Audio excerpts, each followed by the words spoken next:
Boa noite a todos. Boa noite. Vou dizer para vocês assim, sempre se conta, né? Uma alegria muito grande, não, é uma responsabilidade muito grande atender ao convite dessa casa e num momento tão especial que ela vive. Gratidão pela oportunidade. Vamos tentar fazer algo que possa realmente melhorar o nosso entendimento da doutrina espírita. Eu peguei como base o Livro dos Espíritos, tem um capítulozinho lá, Leis Morais. A nossa vida, ela é toda feita de regras e leis. Você vai no trânsito, tem uma lei que te limita a velocidade, o lado da pista que você tem que andar, onde você pode ultrapassar. Você vai na escola, tem uma norma, uma lei que estabelece a conduta da professora. Você vai pagar um imposto, tem uma lei que regulamenta quanto e a data que você vai pagar. A maioria das nossas atitudes são regulamentadas. E isso está tão atrelado ao nosso dia a dia que a gente faz as coisas, nem se percebe. E tem uma divisão nessas leis. Tem aquelas imutáveis, que são as leis naturais, as leis divinas. E tem a lei dos homens, adequadas ao momento, ao mais. Mas eu queria entrar assim, depois de algum tempo frequentando casa espírita, sempre veio uma pergunta: por que vir até a casa espírita? Por que eu cheguei na casa espírita? A primeira vez pode ser pelo amor, eu tenho interesse em aprender algo mais, e a doutrina espírita nos facilita isso. Pode ser pela dor, uma perda, um desastre que aconteceu na vida da gente e a gente não se conforma, então precisamos entender melhor. Tem também uma coisa, né? O que acontece lá? Tem aquela coisa da curiosidade. Será que vai apagar as luzes, vai sair o teto, voando, vão fazer barulho, vai ter porta, alguma coisa? Sim, antes de adentrar uma casa espírita, a gente tinha aquela confusão de que poderia ser assim. E eu confesso para vocês, a primeira vez que eu entrei numa casa espírita, me surpreendi, não tinha nada dessas coisas, mas que barbaridade, né? Então, daí depois desse momento de dor, amor, curiosidade, uns ficam, os outros não. A dor passa, a curiosidade é satisfeita, e aqueles que realmente têm amor, aqueles sim, continuam, né? E por quê? Vocês perguntaram para mim, houve essa pergunta dias atrás. Eu tenho um grupo que eu faço parte de estudo em Xanxerê, eu morei em Xanxerê até 4 anos atrás, fazia quase 20 que a gente estudava junto, e eu vou umas 3 por semana a Xanxerê, 2 horas para ir, 2 para voltar, para estudar 1 hora com aquele pessoal. Nós estamos na carne e nós precisamos utilizar o nosso tempo que nós estamos na carne, porque vai chegar um momento que nós vamos voltar para o plano espiritual, mas até lá, já que eu estou e tenho que cumprir esse tempo de existência, vamos usar então em algo útil. E eu elegi a doutrina espírita e Pescava-Bari como algo muito útil para passar meu tempo. Uma para crescimento e outra para lazer, né? Eu já sou aposentado. A doutrina espírita é algo proveitoso em nossa vida. Ele vale a pena viver esses momentos que a gente vive em estudo, em trabalho, em palestras. Para mim, as pessoas com que se convive na casa espírita vale a pena viver. Você faz um evento social, você não vê um palavrão, não vê um xingamento. É diferente, é gostoso conviver. Então, por que você é espírita? Por causa dessas coisinhas. Seria também frequentar casa espírita, estudar a doutrina espírita para entender melhor o Evangelho, algumas coisas que ele poderia nos esclarecer? Também. Principalmente isso. 2 exemplos bem simplesinhos para a gente entender que antes eu acho que até nem sabia direito, mas com a doutrina espírita a gente passa a conhecer melhor. Capítulo 23º do Evangelho segundo o Espiritismo, o título é Moral Estranha, né? Fizeram muitas atrocidades cometidas em nome de Deus, né? A gente tem um histórico assim que em nome de Deus fez muita besteira. E esse trecho do Evangelho nos diz o seguinte: Jesus, em sua profunda sabedoria, previa o que devia ocorrer. Mas essas coisas eram inevitáveis porque se prendiam à inferioridade da natureza humana que não podia transformar de repente. Seria preciso que o cristianismo passasse por longa e cruel prova de 18 séculos para mostrar toda a sua força, porque malgrado todo o mal cometido em seu nome, saiu dela puro. Jamais foi posto em causa. A censura sempre recaiu sobre aqueles que dele abusaram. A cada ato de intolerância sempre se disse: se o cristianismo fosse melhor compreendido e melhor praticado, isso não teria ocorrido. Isso quer dizer que a humanidade teria evoluído mais rapidamente. Vamos falar sério, né? Sem a doutrina espírita, a gente nem ficava sabendo dessas coisas. Aqui no Evangelho ainda. Quando Jesus disse: não creiais que eu vim trazer a paz, mas a divisão, essa é a moral estranha, não creiais que a minha doutrina se estabeleça pacificamente. Então deveria uma reflexão de que a doutrina não se estabeleceria pacificamente, né? Até hoje ainda tem resistência à doutrina espírita, mas o espírita não quer a divisão. A gente quer que todos evoluam com a gente, para a gente viver bem com todos, para nos ajudar, para ajudarmos uns aos outros. E para isso nós precisamos do progresso moral.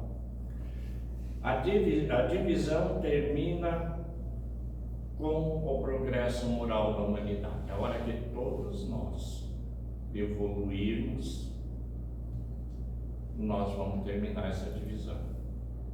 Aquela parábola do joio e do trigo, lembram?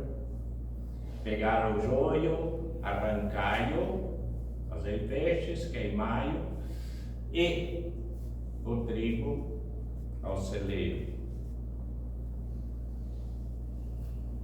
Então, nunca ouvi uma explicação dessa aqui. Outra coisa que chamou minha atenção foi isso aqui, ó.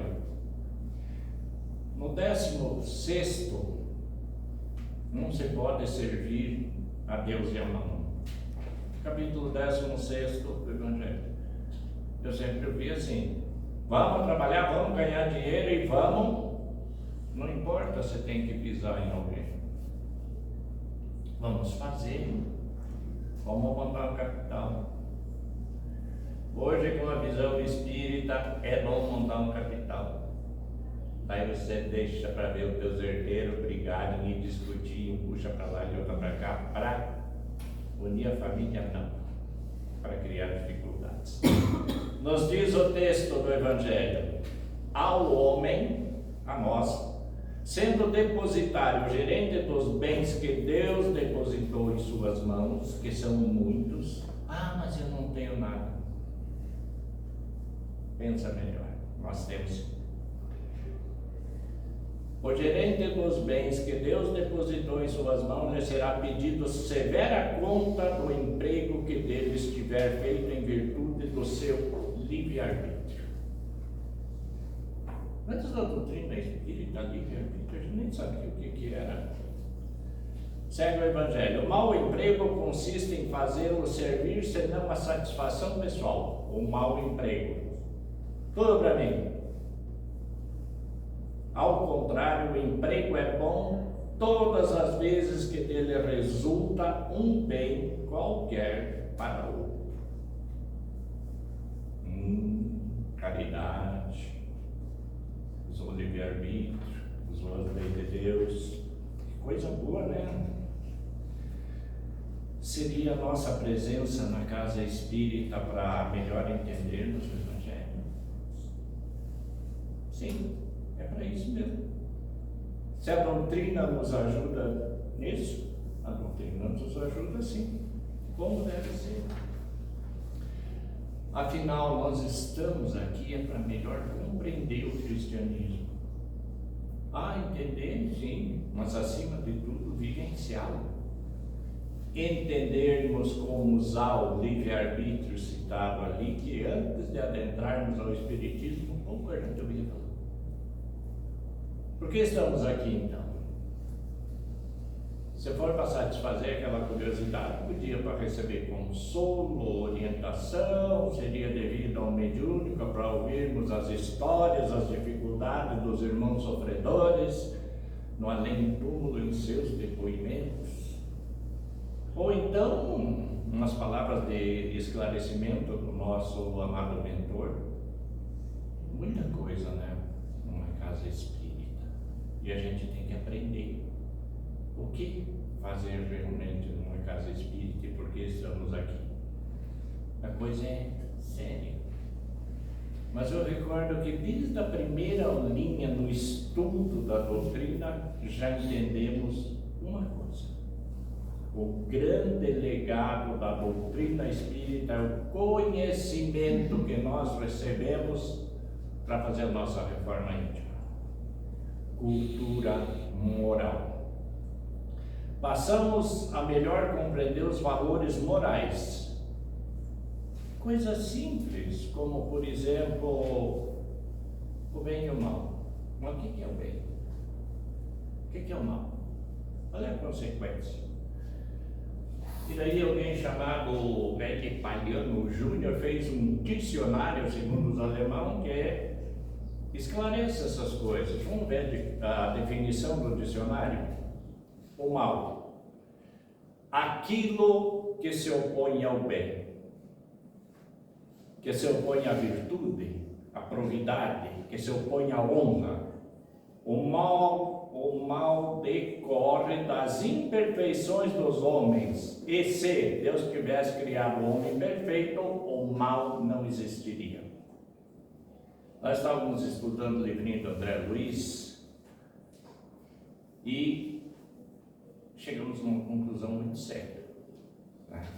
Se todos nós vibrássemos no bem, na luz e no amor, as nossas criações mentais fossem boas, o umbral deixaria de existir. Porque é uma criação mental da humanidade que pensa negativamente e que faz aquelas emanações, aquelas irradiações terríveis, né? Então, se Deus tivesse criado o homem perfeito, o mal não existiria. Portanto, é preciso considerar que o mal é o resultado de um comportamento que prejudica a harmonia física, espiritual, individual e coletivamente.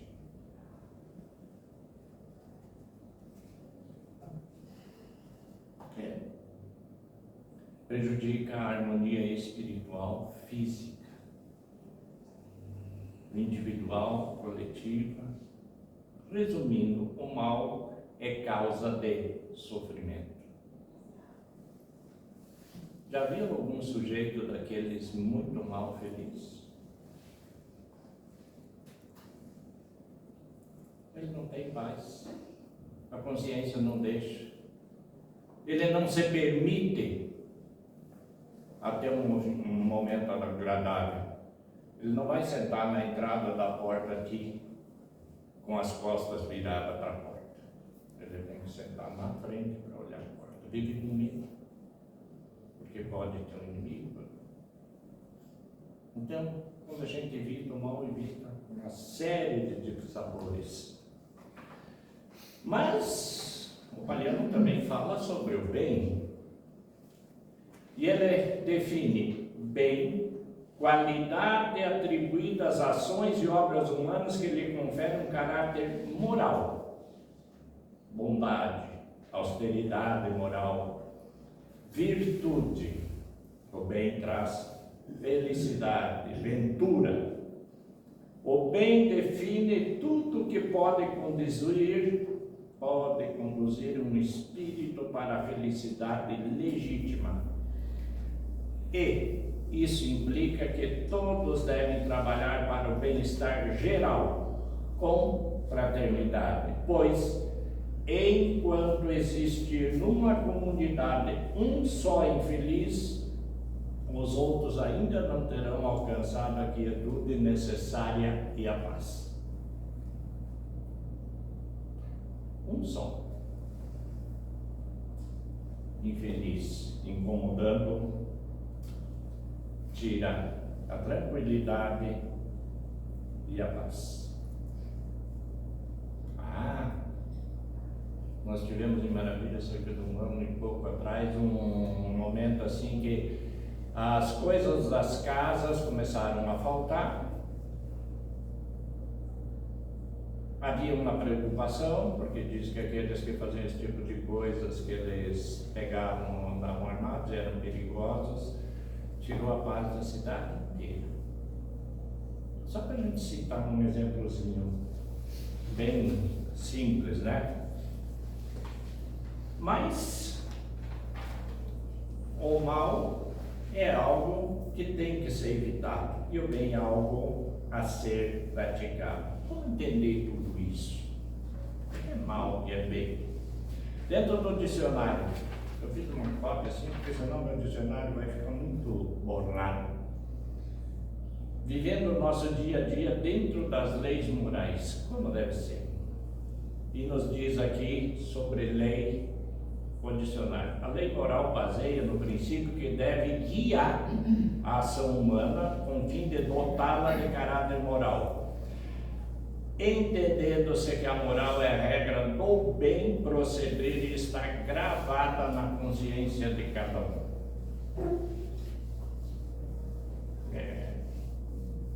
Consciência de cada um. E aí teremos, dentro da prática do bem e mal, as nossas colheitas, o resultado das nossas ações. Entramos em mais uma lei, a lei de retorno, que diz assim: entendendo que na natureza não há castigo nem recompensa. Não, Deus está punindo aquele lá. Não há castigo nem recompensa, mas consequência dos atos praticados.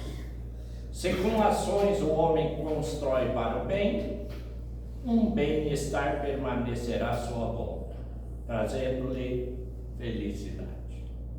Se destrói ou causa danos físicos ou morais, terá resultados infelizes a cercar-lhe a vida. É consequência, não é punição de Deus. Fizemos errado, fica difícil a situação, daí o que a gente faz? A gente tem que se modificar. E tem que ter cuidado nessa prática de bem e mal, para não sofrer o reflexo das nossas ações em nós mesmos. A gente sabe, tem dois tipos de leis, as naturais são divinas, imutáveis. Estava pensando, se fosse lei humana, as leis de Moisés já tinham mudado para 25, vamos suprir esse aqui, que cuidar do pai e da mãe já nem precisa mais, agora já tem asilo, aquilo de não falar da mulher com os outros, não sei o que, sabe? Modificaria-se, mas as leis divinas são imutáveis. Então, as leis de Deus continuam, as humanas, elas regulamentam as nossas ações, o nosso dia a dia. Elas disciplinam os nossos costumes e as nossas condutas. Sim. Agora também tem lei para entender interesses, né? Fazendo algumas assim. Mas vamos para o livro dos Espíritos, que trata das leis naturais. Leis naturais, no capítulo 1 do livro 3. Pergunta 614, o Kardec perguntou: o que se deve entender por lei natural? A lei natural é a lei de Deus, é a única necessária à felicidade do homem. Ela lhe indica o que deve fazer ou não fazer, e ele só se torna infeliz porque dela se afasta. Olha que coisa interessante essa resposta, né? A lei natural indica o homem o que ele deve fazer ou não fazer, e ele só se torna infeliz quando se afasta dela. Eu transgredi uma lei natural, eu transgredi uma lei divina. A consciência começa a te chamar a atenção. Pega. A pergunta 615, a lei de Deus é eterna? Sim. Eterna e imutável como o próprio Deus. 620, a alma, antes da sua união com o corpo, compreende melhor a lei de Deus do que após a encarnação? Ela compreende segundo o grau de evolução, de perfeição que tenha chegado e conserva a sua lembrança intuitiva após a união com o corpo.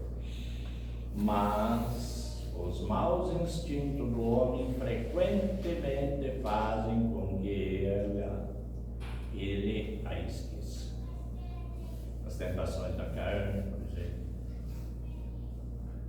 Onde está escrita a lei de Deus? Na consciência. Quando eu entrei no primeiro estudo que eu fiz lá, eu acho que até falei aqui, mas como troca algumas pessoas, dá para repetir, né? Nos disse o nosso mestre dos estudos lá no primeiro grupo, na consciência, e é tão forte, está gravada, que uma criança de 3 anos sabe se produziu uma ação certa ou errada. E eu tive uma experiência com a minha neta. Ela tinha 1 ano e meio, que ela estava com uma cópia de porcariazinha lá, e o paizinho dela disse: filha, não, porque ela ameaçou que ia jogar no chão. Fez aquela cara de brava assim, que fica linda, né? A gente acha linda, mas não devia estar. E ela jogou no chão. Quando ela jogou no chão, saiu correndo da cozinha, entrou no corredor e foi lá no quarto para se esconder da mãe. 1 ano e meio ela sabia que ela tinha cometido a consciência, o certo e o errado. Minha mãe dizia que ele matou a consciência quando ele fazia algo muito grave. Na época da minha infância, nós tínhamos muitos assassinatos, muitas brigas, muitas coisas. Então, minha mãe dizia que ele matou a consciência. Pergunta 621A, feita a Kardec. Kardec fez: desde que o homem traz na consciência a lei de Deus, que necessidade tem ele que lhe revele?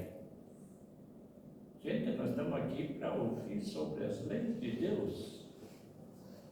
Né? E a resposta ao Kardec foi: ele a tinha esquecido, desprezado. Deus quis que ela lhe fosse lembrada. Então, também nós estamos aqui para quê? Para melhorar o nosso conhecimento sobre isso, gente. a recordar, para que a nossa consciência se aprimore. Coisa boa, gravado na consciência, e mesmo assim muitos sofrem os atributos da carne, que às vezes são tão fortes que a gente se desvia do caminho. Nos perdemos na ignorância moral, perdemos a oportunidade de elevação.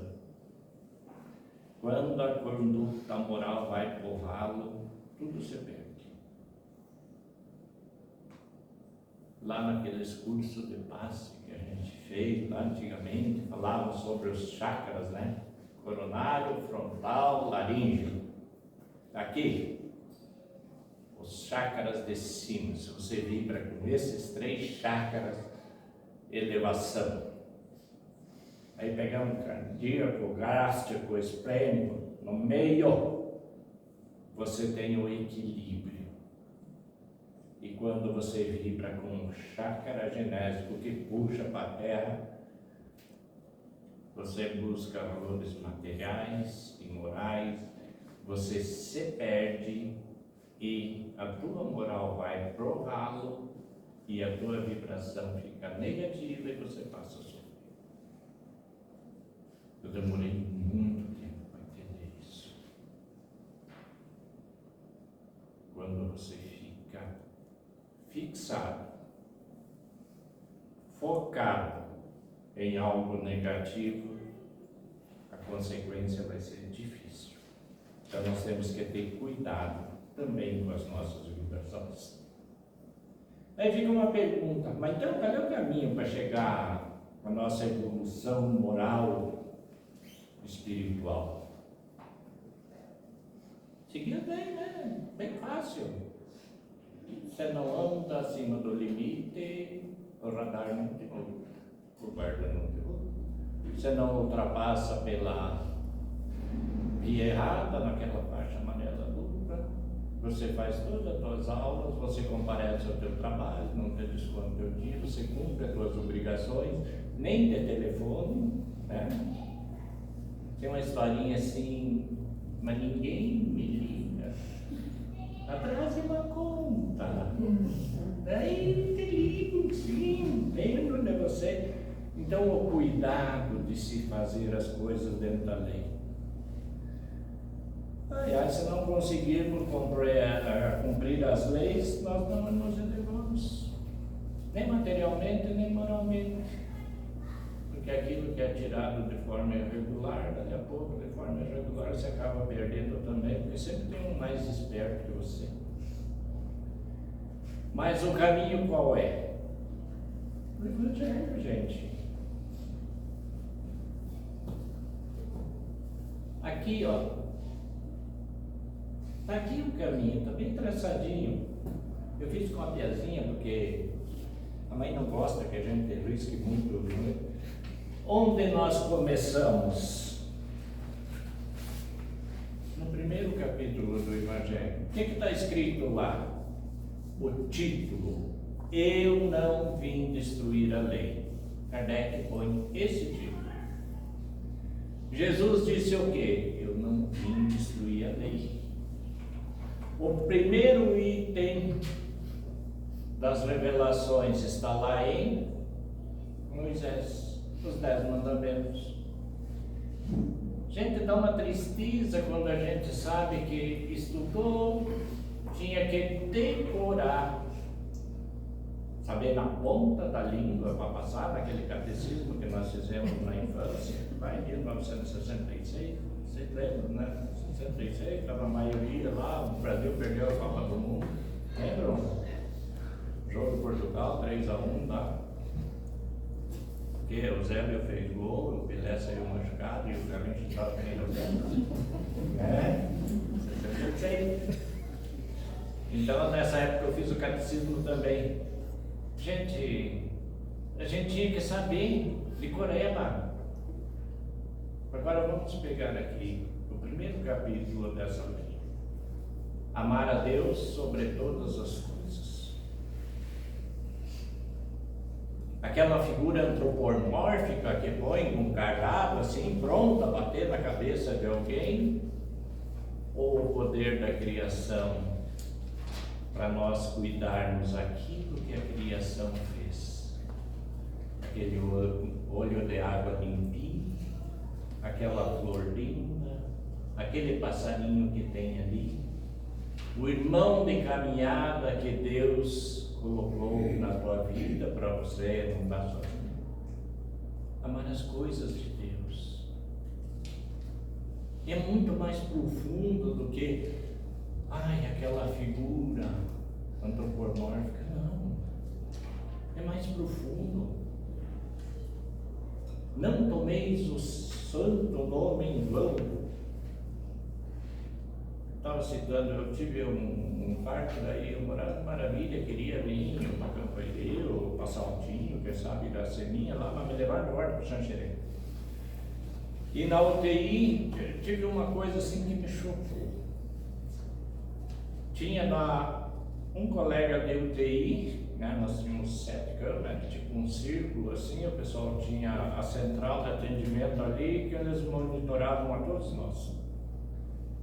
E a gente sabe que todos que estão ali estão pela bola certa, para quem já jogou sinuca, né, dá para cair na caçapa. E a gente estava lá durante a madrugada, aquele silêncio, porque você já nem dorme mais no tempo certo. Eu estava acordado, de repente aquele grito, porco, cara. E daí saiu mais um outro porco que eu não vou repetir para vocês. A enfermeira se distraiu no computador e ela não percebeu que o paciente que ela cuidava, que cada enfermeira cuidava de 2, ele tinha ido ao óbito. E ela teve essas reações assim e ficou.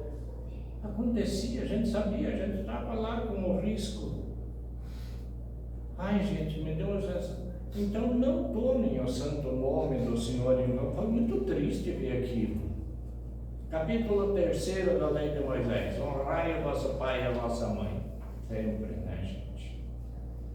Não matareis é o quarto. Nos disse aquela senhora que nos dava aquele curso. Se matar alguém é pecado mortal e tu vai para o inferno e nunca mais vai sair de lá, eternidade. Ainda bem que a doutrina espírita extinguiu o inferno para nós, né? Ficou mais fácil de viver, porque agora não tem mais. Você sabe que mudou. Você vai se arrepender, você vai expiar e você vai reparar. Vai sofrer muito tempo pelos atos que você faz. Mas não é eterno. Não matareis. Olha, tem coisas que se comete contra o irmão de caminhada que é pior do que tirar a vida física dele.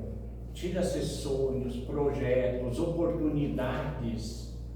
Se destrói com narrativas mentirosas a vida moral das pessoas.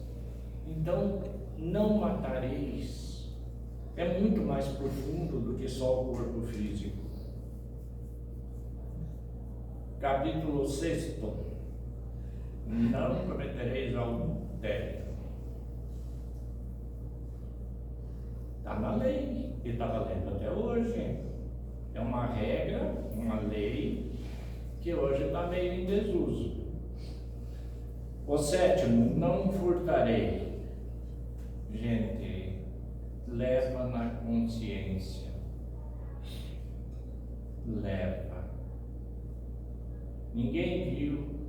Se você pegar alguma coisa de outro, imagina, vai te judiar, vai te incomodar sempre. Não é lícito, não é meu. Não prestarei falso testemunho contra o vosso próximo. Hoje tem aquelas narrativas vergonhosas que se faz. Se testemunha um contra o outro nas redes sociais. A gente perdeu muito daquela coisa da seriedade, da moralidade, mas está valendo isso. Contraria a lei de Deus, isso sim. Não desejareis a mulher do próximo. Vocês gostaram, né? Não tem dois lados, homem também não, né? Então, vale para todos.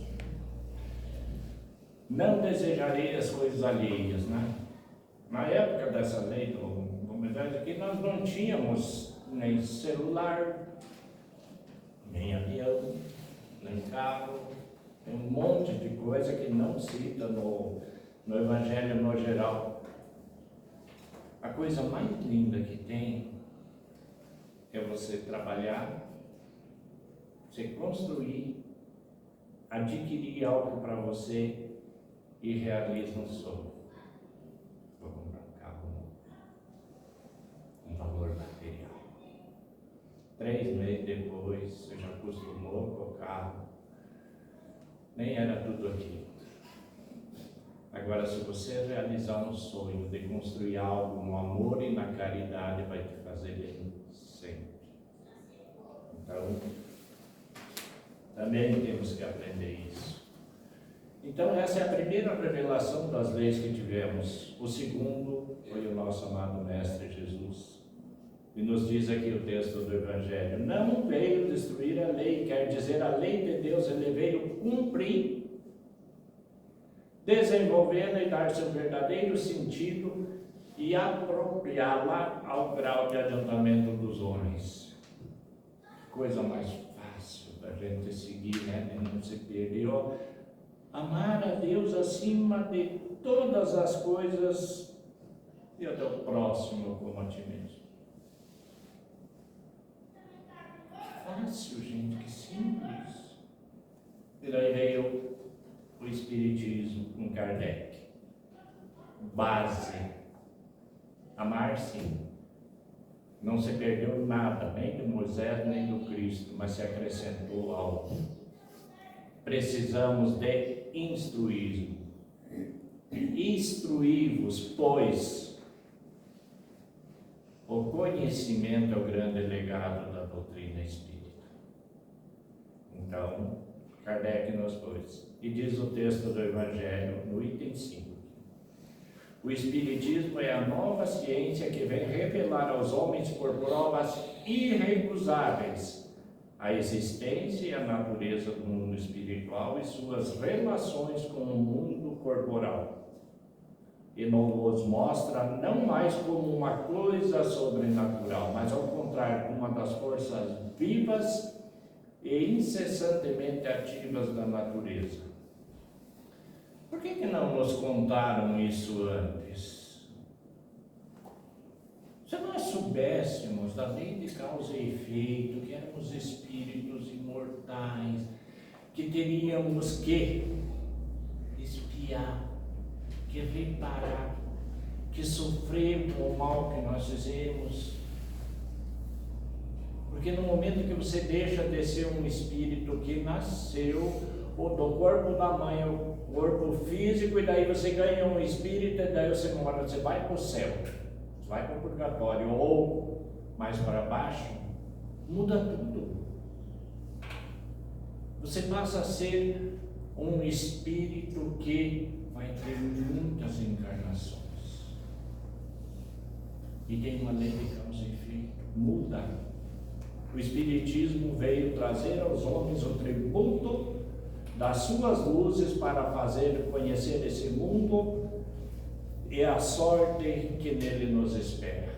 O bem e o mal nos dará uma sorte. Qual é o objetivo, então,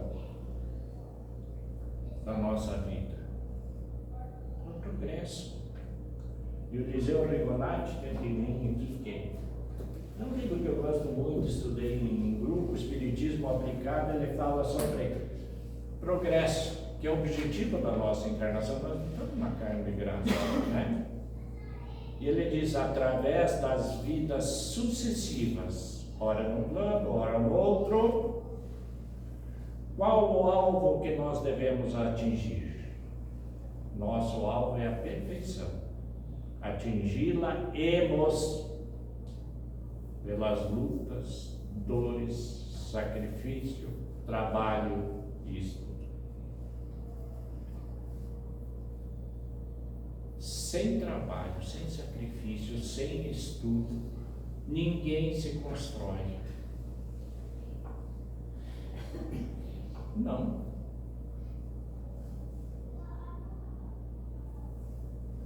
Eu vou esperar os benefícios que a classe política dá. Vamos falar bem aberto assim. Não trabalhou, só recebeu, fez isso, fez aquilo. Gente, o espírito não se desenvolve. É difícil. A perfeição consiste em conseguirmos virtude e a sabedoria. A virtude disciplina o nosso coração e a sabedoria o nosso cérebro. Para chegarmos à caridade, nós temos que ter virtude e sabedoria. E o universo, para terminar assim aquela fase assim que a gente pensa, a Terra é o único planeta do mundo. Aqui a consideração do Rigonati, o universo é a nossa universidade. E a Terra, presentemente, é a nossa oficina. Nós estamos aqui para nos lapidar. A universidade nos ensinará a sabedoria e a virtude. A oficina nos facultará a oportunidade de aplicarmos as lições. Nós estamos encarnados e não soubermos aplicar o bem, a caridade, o amor, a nossa vida tem que ser modificada, requer uma reforma íntima. E como se consegue isso? Segundo o Rigonati, tem que se trabalhar em 4 fontes. Como progredimos nós, os espíritos encarnados? Pelo trabalho. Trabalho para ganharmos honestamente o pão de cada dia. Honestamente o pão de cada dia. Trabalho para adquirir conhecimentos morais, conhecimentos intelectuais, trabalho para conseguirmos conhecimentos espirituais. Sem trabalho nós não vamos progredir. É bem simples, porque nós recebemos, gente, tudo pronto. O Moisés, do Cristo, de Kardec, é só seguir. Mas nós temos tanto sofrimento sobre a terra. Já disse o texto lá atrás. Consequência. Nós temos sofrimento que é consequência. Sem seguirmos as leis, sem trabalho, ficaremos sem progresso moral, sem progresso espiritual, e a nossa vida provavelmente ela vai ser poluída, teremos dor. A nossa reencarnação mostrará resultados. No final da nossa vida física, ainda bem que aqui em Campeirê não tem, mas lá no Rio Grande tem uns velhinhos que eram tão ruins para a família que daí os filhos nem querem cuidar, colocam naquelas casas lá porque a criatura não é fácil de se administrar, é consequência. Ainda bem que aqui não tem, né? Por isso, gente, todo o nosso cuidado com a observância das leis morais. Vamos seguir as leis morais, as leis humanas, vamos ser dóceis, resignados, mas acima de tudo, trabalhadores. Nós construiremos um mundo melhor, sim. Depende de cada um de nós. Muito obrigado.